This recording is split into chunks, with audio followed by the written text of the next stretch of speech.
In this video, we will show you how to replace your rear upper control arm on this Jeep Patriot. This is part of your rear suspension located behind your rear wheel. Let's get into it. Okay friend, let's get started on our job. The first thing we have to do is safely raise and support the rear of the vehicle so the rear wheel's off the ground. Once you've completed that, remove all 5 of your 19mm lug nuts, your center cap assuming you have one, and the wheel.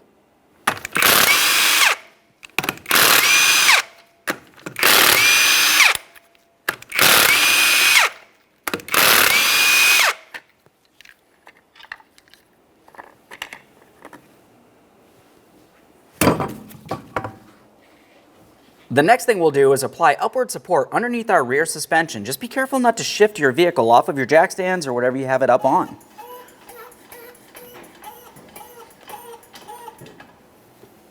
Now we're focusing where the upper control arm connects to this area. We're going to have to remove our one 18mm headed mounting bolt that makes its way through this area towards the back where we have an 18mm mounting nut.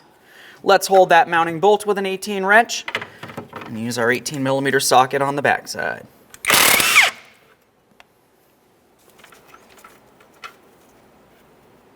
A thorough inspection of the hardware as we continue on, replace as necessary.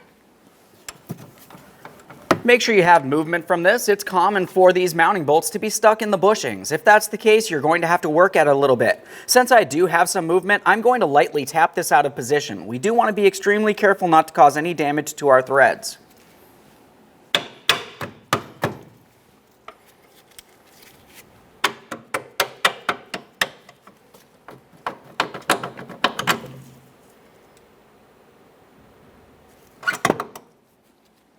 With that bolt out of position, let's follow the upper control arm inboard to the next 18mm mounting bolt.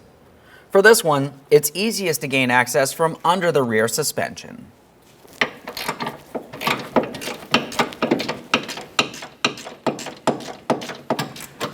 All right, that's nice and loose. Let's get our tool out of here and we can remove the mounting bolt. Now that the bolt is fully loosened, let's go ahead and remove it and then remove the upper control arm from that rear subframe. We'll just hold on to that control arm so it cannot fall down.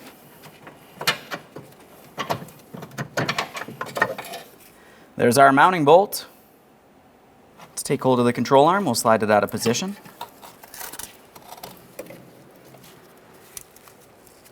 There it is, friend. Prior to installation of the brand new rear upper control arm, we need to clean and inspect the mounting surfaces. I'm using a wire brush for this.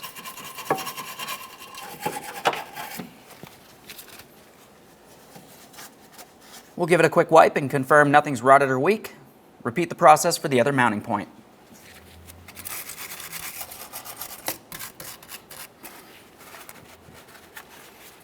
This looks good as well. Now it's time to look at our brand new upper control arm. You're going to find that it comes in several pieces. We're going to have to assemble it.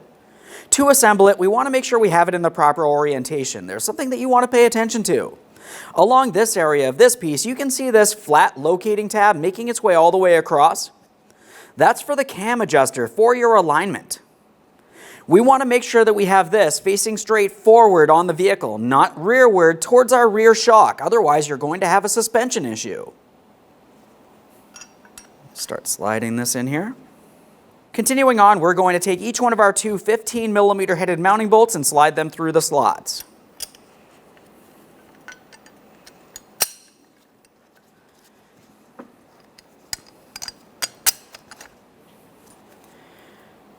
This area here is for our adjustment cam, so I'm just going to go ahead and start that on there. Can only go so far. We have our locking mounting nut. Now at this point, we need to compare the brand new upper control arm to our original. We want to try to have the same exact size. There's our original upper control arm. We'll take this and match it up. Make sure you have it in the proper orientation. This side is the inboard side. Right along here, you can see it's a much larger bushing. Go ahead and align the mounting ports for those mounting bolts. You can extend or contract this as necessary. Once you have it as close as possible, we'll just make sure that we have our adjuster up against this alignment tab here. and we can make our way to tightening our 15mm headed mounting bolts. As for the mounting nuts, we're just going to hold those with a wrench and we'll tighten the bolts with a socket. There's one. We'll snug the other one as well.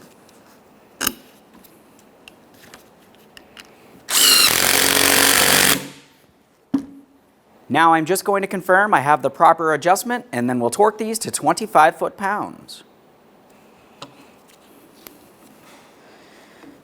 Okay, that seems pretty good. The alignment professional will make any adjustments as necessary once we're done our installation.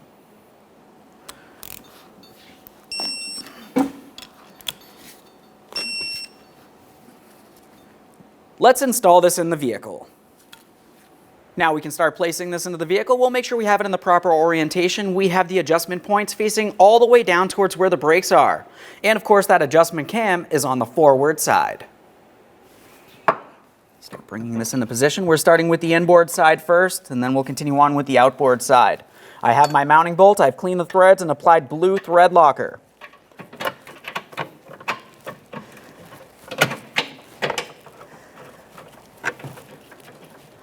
Going to go ahead and start that in. Now that I have that started in, it's time to continue on to the outboard side. For this, you may have to flex the suspension as necessary to get it properly aligned. Now, while we're bringing this over, we want to pay attention to the metal center portion of the bushing here. We need to make sure it's going to align with this area. If it looks like it's off kilter, you can make an adjustment. I'm just using an awl for this. As you can tell, it pivots any direction that you need it to. So let's go ahead and get this properly aligned and we'll get it in.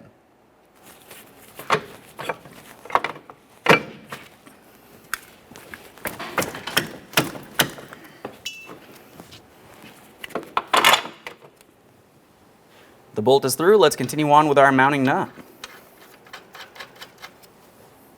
With the suspension still in right height position, the next thing that we need to do is continue on tightening the mounting hardware.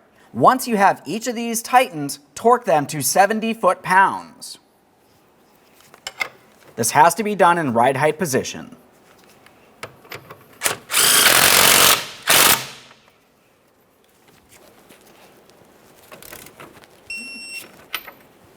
Now it's time for the inboard one. We'll go ahead and snug this. The torque for that is 70 foot-pounds as well.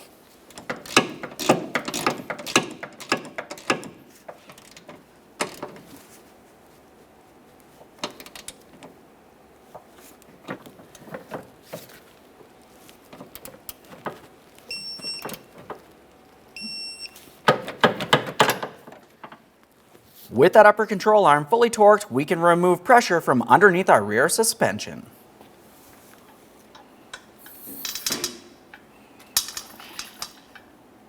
It's time to reinstall the wheel.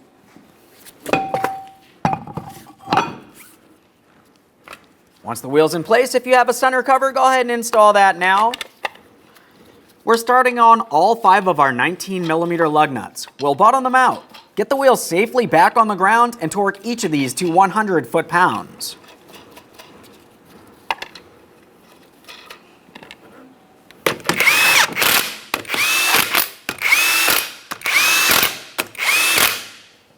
Once the wheel's on the ground, we'll be torquing these in a crisscross manner.